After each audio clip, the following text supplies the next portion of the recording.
the Justice League, hell, the DC universe as a whole, are freaking dinosaurs.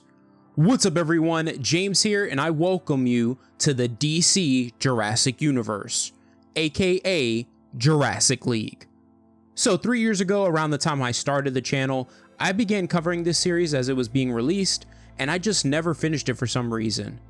Since we're apparently getting an animated film of this from the DCU, I thought I should go back with fresh eyes and cover the entire series in one video.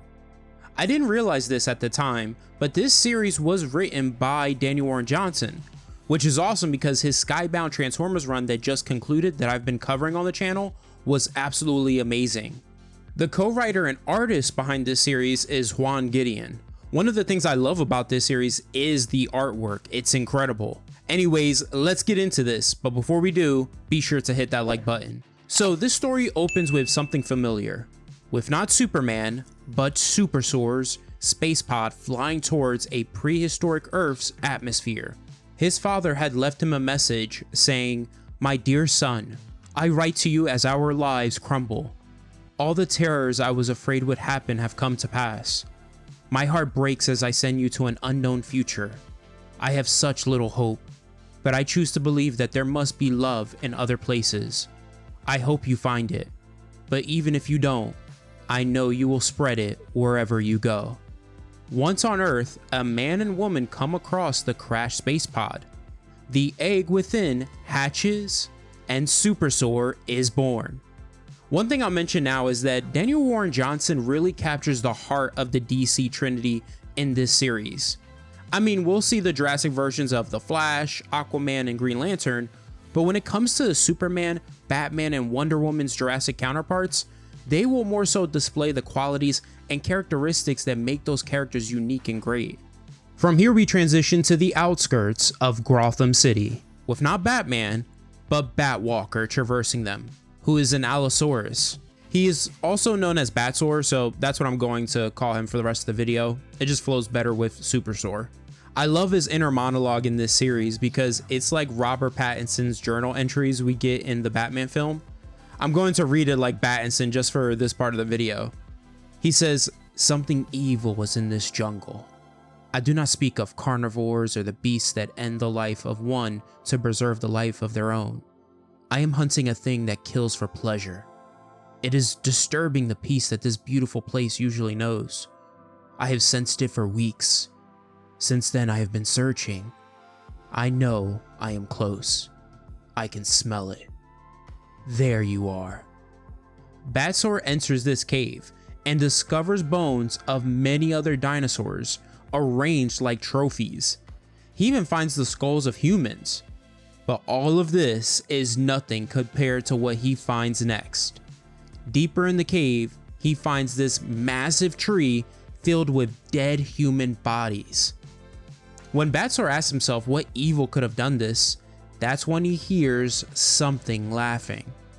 A voice from the shadows tells him that the humans are all part of a beautiful canvas that are the first stroke to bring about a new glorious dawn. It says, "Isn't it beautiful, just like me?" The voice is revealed to be his nemesis, not Joker, but Jokazard, a psychotic Dilophosaurus. You know, the same dinosaur from Jurassic Park that killed Wayne Knight's character Dennis? Scary. He leaps toward Batsaur, and one thing Batsaur says in his inner monologue is guano, he's fast. The word guano he will continually say throughout this series, which is funny because guano is seabird and bat excrement. So Batsaur is basically saying, shit, he's fast. Jokazard takes a bite out of his neck, and he kicks him off. Jokazard leaps toward him again, but he quickly responds by throwing a batarang into Jokazard's eye. And as some of you know, Daniel Warren Johnson loves wrestling. Batsaur proceeds to hit Jokazard with a German suplex. At that moment, Batsaur recognizes his scent, so he asks, "How do I know you?" Jokazard answers, "Maybe this will jog your memory." He hits Batsaur with venom, and then stabs him right in the stomach with his claws. Batsaur begins to feel his body shutting down. Then suddenly he hears a human child crying over the dead bodies of her parents. This entire situation jogs Batsor's memory to the day his parents were killed, giving us a glimpse of his origin. So, just like Jack Nicholson's Joker was the one who killed the parents of Michael Keaton's Batman, Batsor remembers Jokazard was the one who killed his parents in front of him. This memory fills him with so much rage that his body rejects the venom, preventing it from fully shutting down. He pulls Jokazard's claws out of his stomach and breaks his arm. He punches his face with so much force that it literally sends Jokazard flying. He proceeds to beat him within an inch of his life, literally breaking every bone in his body. Now, the human child whom I initially thought when I first read this series was a young boy, turns out it's a young girl. It's not until later in this series that gets confirmed. Anyways, she approaches Batsor and he tells the girl to leave, that he cannot help her. When he looks back at Jokazard's body, he's shocked to see he's gone. He ends up burning Jokazard's human tree. When the young girl continues to follow him, he roars at her, telling her to go away. But she doesn't understand him, so she doesn't stop following him. They both leave the cave as it's consumed by flames. It's safe to say that Batsor has gotten his Robin. So that's what I'm going to refer to as the young girl from here on out. Now, elsewhere on this prehistoric Earth, Black Manta, aka Black Mantasaurus, who is a giant prehistoric manta, rises out of the ocean, attacking human fishermen while saying, "Tremble in fear of Black Mantasaurus. I've wrestled with the giant kraken of the deep. I've plotted with leviathans. I own the waves. Worship me, insects. You are being harvested for a glorious cause." As the fishermen are running for their lives, a small child running away with his mother says to her, "Don't worry, the savior of the waves is coming."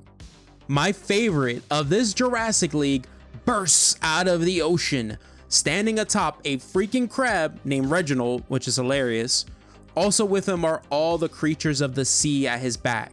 Not Aquaman, but Aquanix, a baryonyx.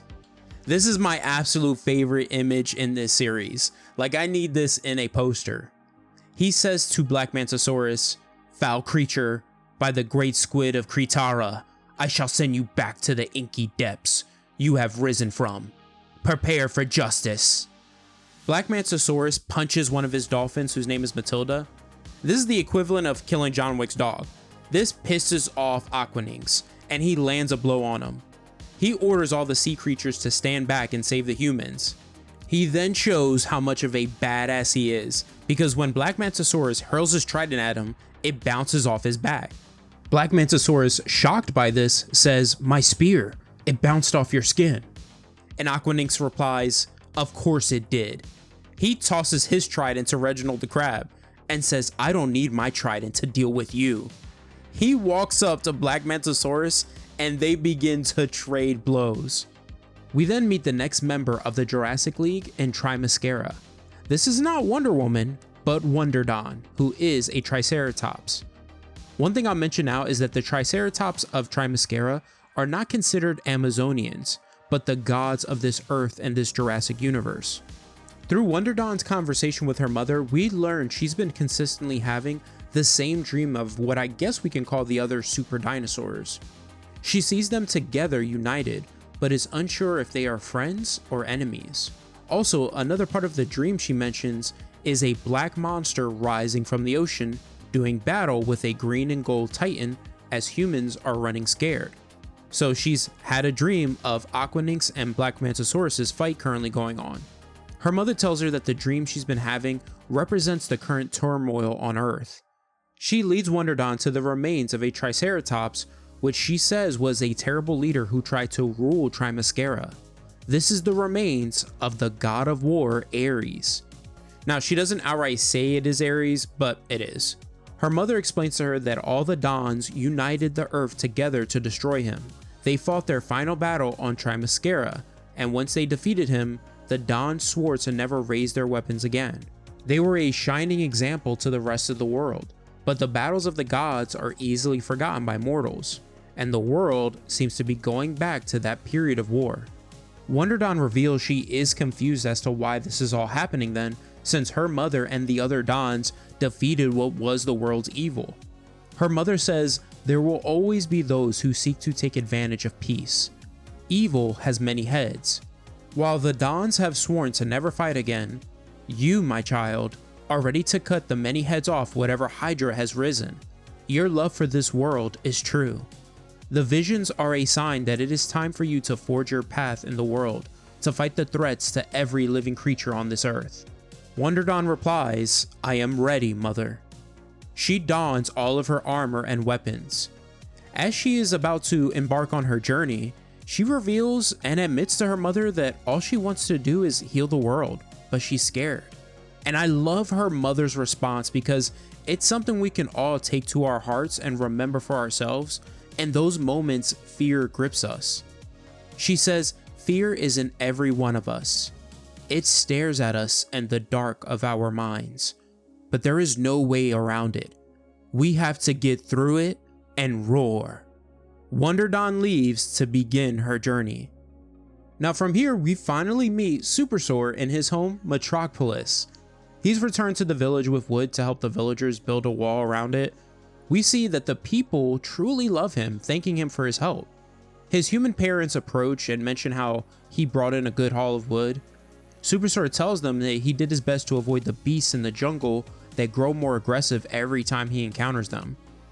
When his father says, something tells me you could have taken them, Superstar replies, you know me, Dad, I'd rather not fight anyone. I'm just trying to find myself. Which is definitely a thing Superman would say. Now we see the village has made a shrine out of the egg he hatched from. His human parents say, we saw your heart on display as soon as you could walk and knew you were here to help this place, not hurt it.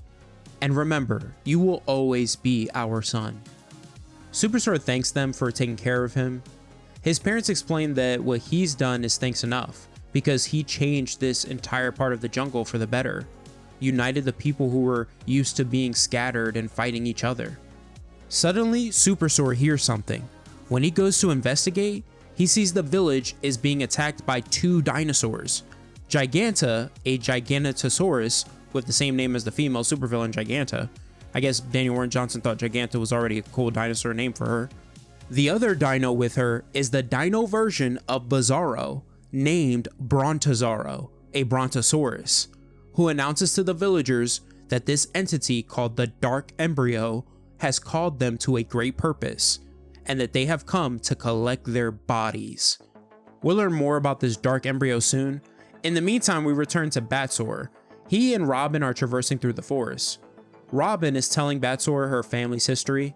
What's funny is that we learn through Batsor's inner monologue that he doesn't understand Robin and finds her annoying. Out of nowhere, a dinosaur, which I think is supposed to be a dino version of Deadshot, and I couldn't figure out what dinosaur it is, so if any of you know, please comment below. He comes leaping out of the bush about to take a bite out of Robin, until Batsor throws his bat bolas at him, immobilizing his jaws, sending him running away whimpering. After Robin thanks Batsor for saving her, she mentions something interesting that goes along with all of these evil dinosaurs killing and gathering humans, and we'll see how it all tracks back to the Dark Embryo. She tells Batsor that after her family came down from the mountains, they eventually were attacked by what she calls demons. Not regular dinosaurs, but truly evil ones that came from a mountain that spits fire and underground. Suddenly, the ground beneath them shakes and rumbles. Batsor leaves to find the source of the earthquake. Back in Metropolis, Giganta is holding fistfuls of an overwhelming number of humans to the point that some people are falling out of her hands. Brontosaurus is holding Supersor in a headlock. Supersor gets pissed and frees himself from his grip, lifting and slamming him into the ground. He says, I don't know who you are, but I won't let you destroy my home. He leaps and delivers a powerful punch to Giganta's face, freeing the humans she held in her grasp. He uses every limb and part of his body to grab all of them before they hit the ground. It's super impressive. He releases them and tells them to run and stay back, even though the people do want to help him and join the fight. Brontosaurus catches him off guard. That's when Batsor arrives. As he sees the battle between Supersor and Brontosaurus, Brontosaurus' tail snaps a nearby tree that's about to land on this human family. Batsor leaps in and saves them. Supersaur and Brontosaurus take notice of this, and Supersaur asks Batsaur, "Are you friend or foe?" Batsaur answers, "I have no friends, but no one harms weaklings in my presence." Brontosaurus then unleashes his molten breath on Batsaur, who responds by blocking it with his cape. A nearby tree catches on fire, and part of the village begins to burn. The tree, consumed by flames, falls on top of Batsaur, knocking him out. When Supersaur tries to help him, Brontosaurus grabs his tail and starts playing whack-a-dino with his body, putting him down. Supersaur sees Giganta has taken all of the villagers, including his parents, who are calling out to him. He reaches out for them, but Brontosaurus calls him pathetic and knocks him out. They leave, heading toward the Dark Embryo. Now, elsewhere in the world, Reverse Slash, yeah, a dino version of Reverse Flash, which is so cool, he's a Nodosaurus. He is carrying Jokazard's body, which explains why he disappeared so suddenly after being beaten to near death by Batsaur.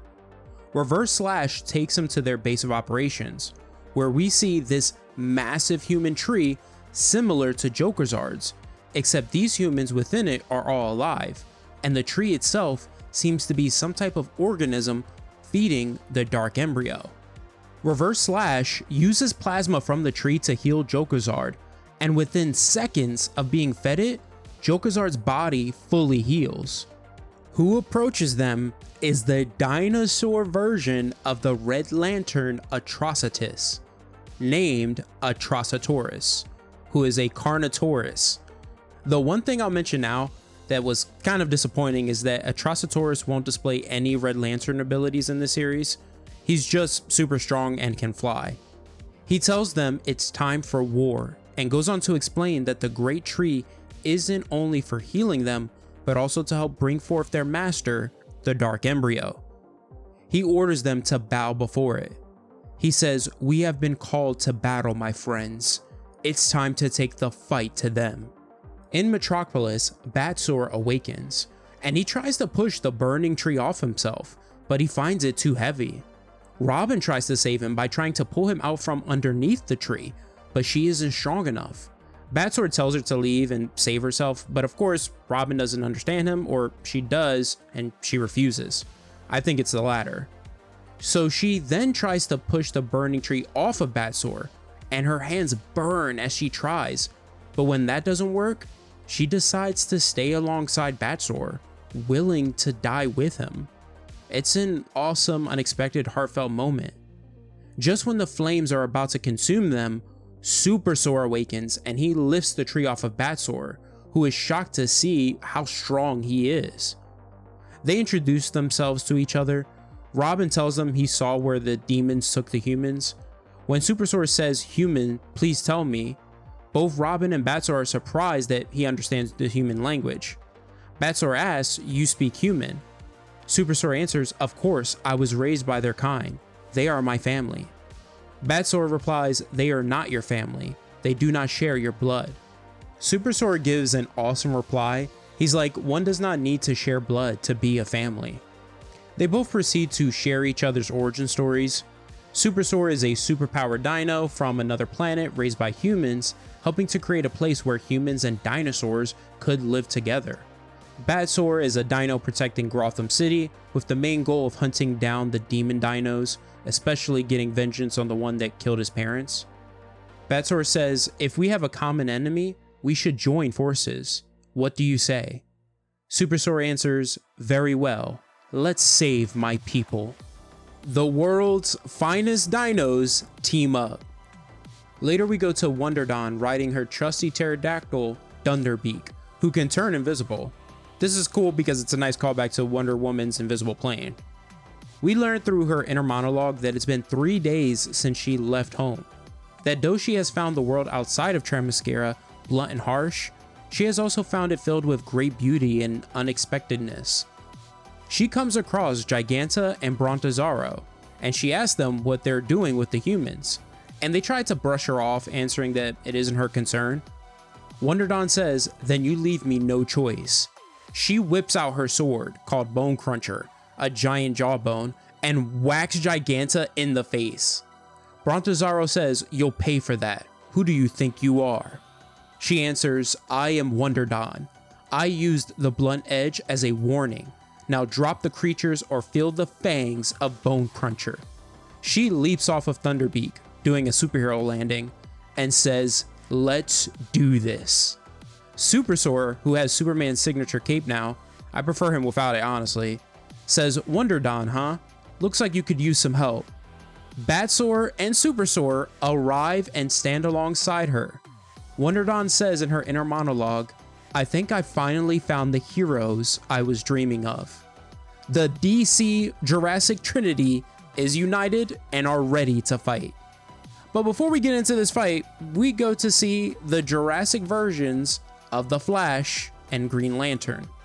This is where the artwork is going to change temporarily from Juan to another artist named Rafael Garis. I am not a fan of it, but anyways, Flash is a velociraptor called Flash Raptor, and Green Lantern is a Parasaurolophus called Green Torch. They're relaxing at a beach somewhere until Aquanix comes out of the ocean carrying Black Mantisaurus's body impaled on his trident. And mind you, he's still alive. It's such a funny alpha move by Aquanix. He explains to Flash Raptor and Green Torch his whole encounter with Black Mantisaurus, how he was harvesting humans. Now, Green Torch doesn't seem to care about humans being attacked, mentioning how they can take care of themselves. However, Aquanix points out that it won't end with humans. Eventually, they'll be next. Out of nowhere, Jokazard comes out of the ocean with Matilda within his jaws. He then throws her at Flash Raptor and he hits Aquanix with his venom. He goes to attack Green Torch, who quickly dodges him, gloating how he can't fly. But his attack was only meant to be a distraction, because Atrocitosaurus catches Green Torch off guard. Green Torch is down, but Aquanix with his crab ally Reginald grabs Atrocitosaurus with his claws. Flash Raptor says to Jokazard, "You may have caught us off guard, but you'll pay for this. You won't even know what hit you, slime." He charges toward him, but who stops him in his tracks is Reverse Slash, who says, "Oh, but I can see your moves, cause I'm just as fast as you." Okay, returning to the Trinity, Supersor does the Superman thing and offers Giganta the opportunity to go free if she releases the humans. Giganta mocks him and says, "If you want your precious beast so much, then you can scrape them from the bottom of the cliff." She starts dropping his family and the other villagers over the cliff. Supersor goes to save them as Batsor and Wonderdon battle Giganta and Brontosaurus. After he saves his family, Brontosaurus goes to attack him, and Supersor tells him he doesn't want to fight. But when Brontosaurus says, "I have no choice, brother. The dark embryo requires my tribute," Supersor replies, "Then I too am left with no choice." He finally stops holding back, because in the blink of an eye, he kicks Brontosaurus right in the face, taking him out of commission in just one blow. Meanwhile, Batsor is choking Giganta while interrogating her, asking what they're doing with the humans. When she refuses to answer, he freaking launches her off the cliff. As Giganta is hanging on to the edge of the cliff, Batsor continues the interrogation, smashing each one of her fingers holding onto the cliff every time she refuses to answer his questions. Supersor and Wonderdon see this. When Batsor breaks Giganta's grip finally, pulling a scarf from the Lion King, sending her body falling down the cavern, Supersor swoops down to save her, not wanting her to die. But Batsor mentions that he already deduced that the fall wouldn't kill her, that he was only trying to scare her, doing the Batman style of interrogation. It just displays, just like their main DC counterparts, they operate as heroes differently. Batsor then tries to interrogate Brontosaurus. Just as he's about to smash this boulder over his head, Wonderdon stops him, pointing out that he's unconscious. She reveals her lasso of truth and tells him that it makes everyone speak the truth. She wraps it around Brontosaurus and asks, "Who do you serve? Who is the Dark Embryo?" This is where we get Brontosaurus' origin and some insight into the Dark Embryo. He answers, "I am from another place, a place much like this one. The Dark Embryo feeds on the flesh and energy of other creatures. It has done it to other worlds before coming here. The great egg from the sky. It sucks worlds dry to feed itself and enslave others. There are many things it did not reveal to us, but we know it selects the strongest beings from each world to be its generals. Once it has absorbed all life from a world, it moves on to another. So many other worlds have been destroyed. It has chosen this planet as its final meal before it hatches. I was sent here to hunt the small beasts. Their souls are very efficient power sources. Suddenly, Giganta pops up, calling Brontosaurus a traitor for giving away the secrets of what she calls their savior. She crushes his body with her jaws. Though the Dino Trinity does try to save him, it's too late. By the time they knock out Giganta, the damage is done and Brontosaurus dies. Back at the other battle, it's still raging on. However, Black Mantosaurus begins to leave the battle, seeking to get the Dark Embryo to kill him. Atrocitosaurus calls him a coward for fleeing the battle. I mean, I don't know what Atrocitosaurus expects him to do. The guy is still beat up from his fight with Aquanix, and he's still impaled by Aquanix's trident.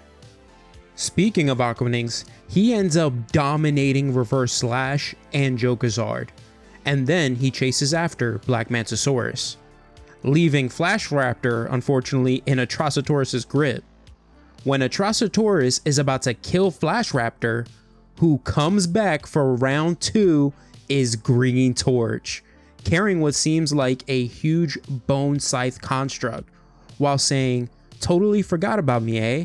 Let's see what you're made of when we fight face to face."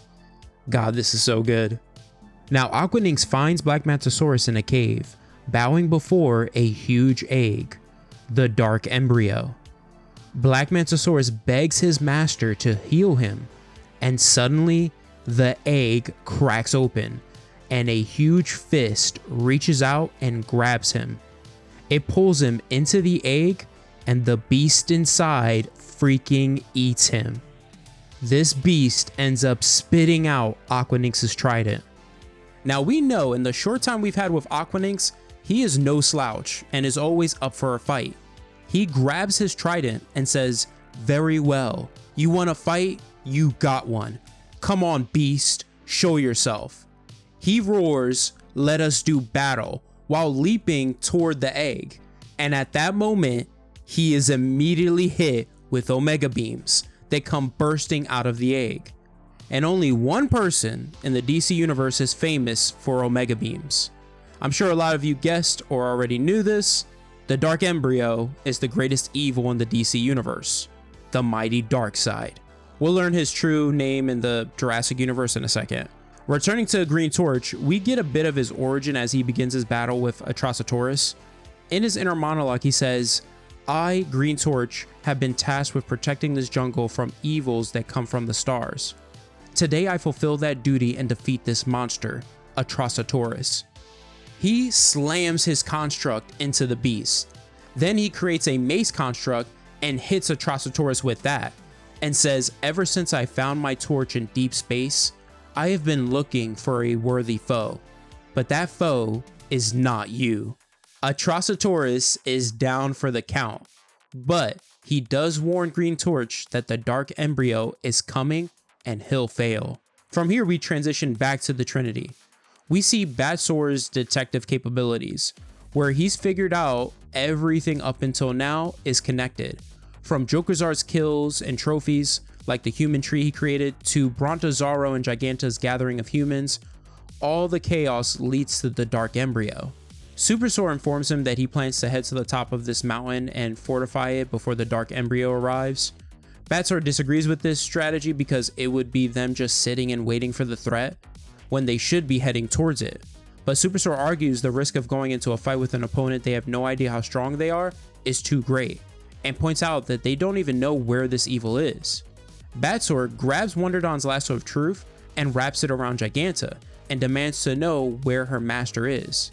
She answers by explaining that where he resides can only be viewed from above, that he lies at the center of the jungle where nothing grows and no insects tread, and a dark magic guards his location from the creatures that walk on the ground. She warns them that whatever they do, it's useless because he's coming.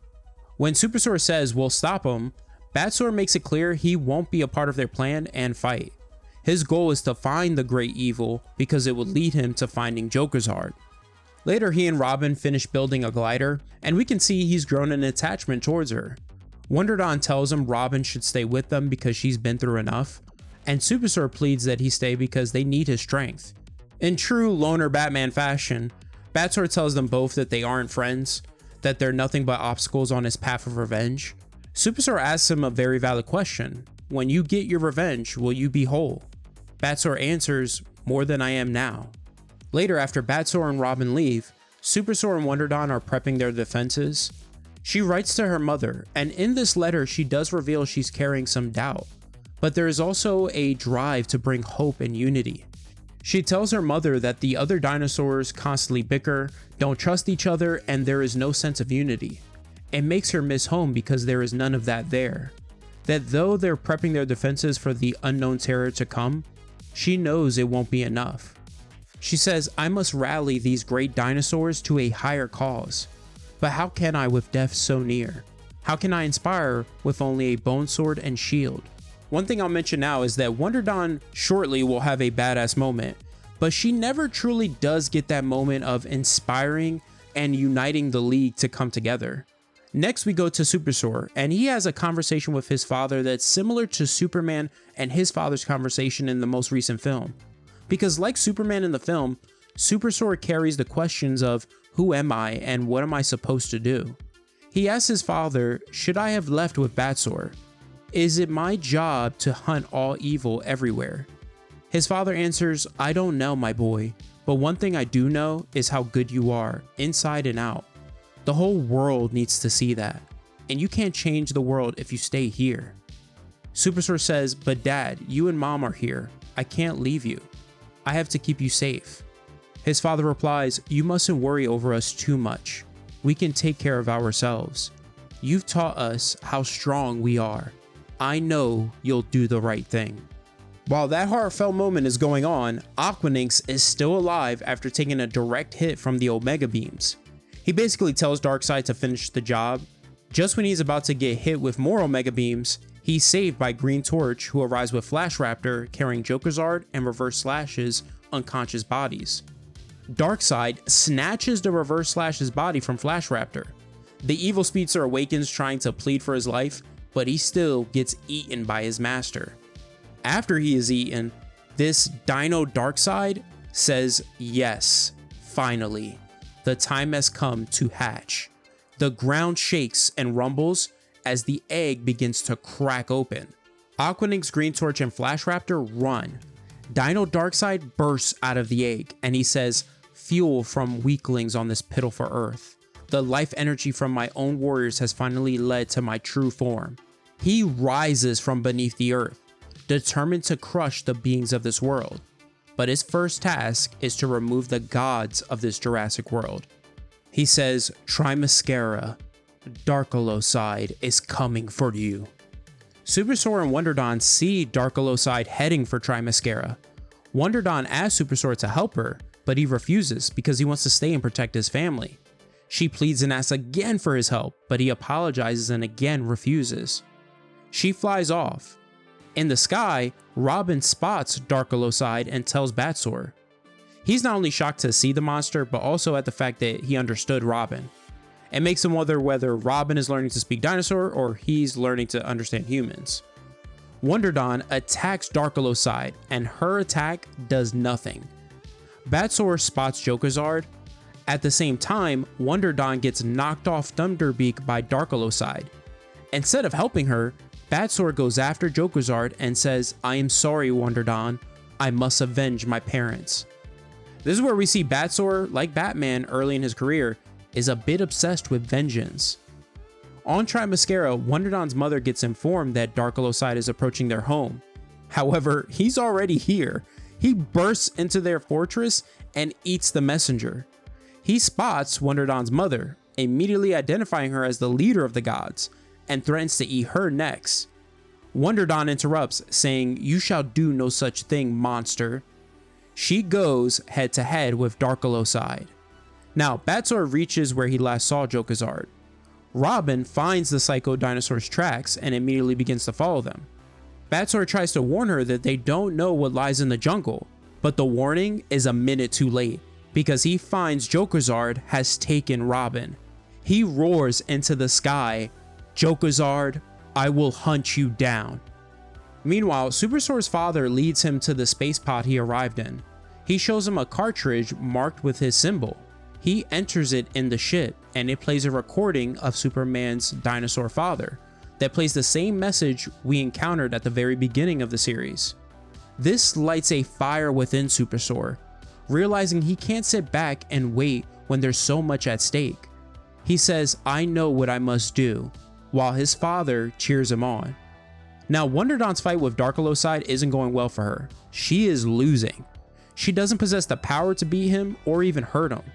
He knocks her into the room where Ares' body remains, and she comes up with an idea. And what is about to happen is kind of amazing. When Darkseid says, "Your home is in ruins, small god. Time to cease this charade," Wonderdon, wearing the god Ares' armor, interrupts and replies, "No, it's time for war." She looks so badass, and the armor gives her the power of the god of war. She powers up this energy ball like something out of DBZ and hits Darkseid with it. And it's at least powerful enough to send him flying into the sky, but it's not nearly powerful enough to stop him.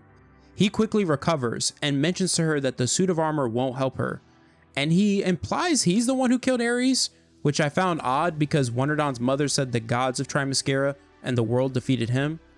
Anyways, as he gloats that he is the destroyer of the past and of all futures, beating her back once again, as if on cue, Supersor shows up, landing on top of him while saying, "Your future on this earth is over." And he isn't alone. Green Torch, Flash Raptor, and Aquanix have arrived with him. As that craziness is going on, Jokerzard with Robin calls the young girl evil for trying to interrupt his great purpose, which is apparently to be a vessel for Darkseid. He mentions he's going to alert his master's horde. He lets out a screech that can be heard all across the jungle. Nearby at Metropolis, an earthquake occurs. Supersor's parents and the villagers see that the source of the quake is a huge horde of dinosaurs coming toward them. This horde begins attacking the village's walls, and that's when Supersor's parents spot in the sky not a bird, not a pterodactyl, but a huge bat-sword. Now, he does try to attack Jokerzard, but one of the evil dinos in the horde grabs him and uses him as a battering ram, breaching Metropolis's walls. Luckily, he does break free. Instead of going after Jokerzard, he recognizes that with the village's walls breached now, he's the only thing standing between Supersor's parents and the villagers having a chance at survival or being massacred. He speaks the human language and tells them to stand behind him. Meanwhile, the rest of the Jurassic League begins their fight with Darkseid, who smacks around Green Torch and says, "You reject the blessings of Darkseid. I have gifted countless worlds with the joys of annihilation. When your world is ash, all your pain will fade away." Supersor replies, "You may have destroyed other worlds, but you will not destroy my world." With just one punch, he sends Darkseid flying. Though Supersor initially struggled in his fight against Brontosaurus, we saw that he was holding back the entire time, and when he stopped, he took him out in one blow. With this evil being, he doesn't have to at all, and with this newfound self-discovery of who he is and what he is meant to do, and with the threat of everything he loves being on the line, he's even more powerful. Darkseid realizes he's going to need more power to take on Supersor and the rest of the league. He heads toward his horde of evil dinos to feast on them and gain more power. Now, his horde has Batsor and the Metropolis villagers cornered on the edge of a cliff. Jokerzard orders the horde to wait, and he tells Batsor that he remembers him. He remembers him crying as a child while he ate his parents. Like, damn. Batsor's rage takes over yet again, and he begins to beat down Jokerzard, freeing Robin in the process, and he takes on the evil dinosaur horde. The villagers throw a volley of spears, taking out the dinos surrounding him. I love that Robin attacks Jokerzard from behind while saying, "Eat this." When Batsor knocks Jokerzard off the cliff, thinking that's going to be the end for him once and for all, but Darkseid catches and eats him. He then eats his remaining evil dino horde, powering himself up. At the same time, the rest of the Jurassic Justice League arrive, and finally, they're all united. Superstore says it's time for us to work together. They begin their attack on Darkseid. Superstore tries to distract him, but he gets beaten back. We then get this awesome combo attack from Flash Raptor and Green Torch. Flash Raptor basically pulls a Sonic, doing his Sonic Ball Dash, and Green Torch combines with him, covering him in his Torch Construct energy. They launch toward Darkseid's chest. Even though it's an absolutely amazing attack, it unfortunately does nothing to the evil god. He knocks them out. Wonder Dawn goes up next. She powers up her fists while saying, "My turn, not just for Trimascara, for Earth." Unfortunately, Darkseid backslaps her away before she can even attack. Batsaur and Robin attack, and though I love them, it's like, come on guys, what are you gonna do? Darkseid grabs them and eats them. However, Superstore sees this and punches him in the stomach, causing him to throw the dynamic duo right out. He tells the League they've done enough. That's when my boy Aquanix shows up riding a group of dolphins, summoning a giant wave that launches Darkseid into the sky. He says, "This is for Matilda," which I found hilarious. And Superstore joins in saying, "This is for my people." He uses all of his power to punch Darkseid into space. What he does next is amazing. He flies into space and circles the Earth, generating momentum for one more powerful blow.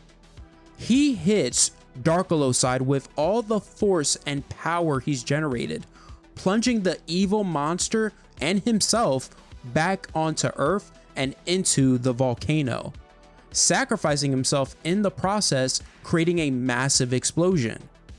The embodiment of evil is defeated, and Superstore has seemingly fallen. Now we get a glimpse of life after Superstore's sacrifice. Just like how Robert Pattinson's Batman learned at the end of the Batman that he couldn't be isolated and be driven by vengeance only, so does Batsaur. He says in his inner monologue that there are forces in this universe that only desire to bring pain. These are the forces that took my parents, the forces that put our world at risk. But then there are the forces that fight back, that never give up, that sacrifice everything. But oftentimes it seems hopeless. Seems easier to shut yourself off to it all than to wrestle with the darkness. And because of that, I had to cut myself off from the world. But thanks to you, Superstore, I now have hope.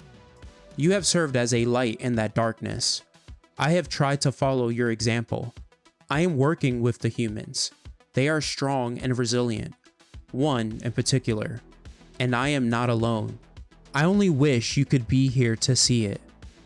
The series ends with what looks to be Superstore's hand bursting out of the volcano.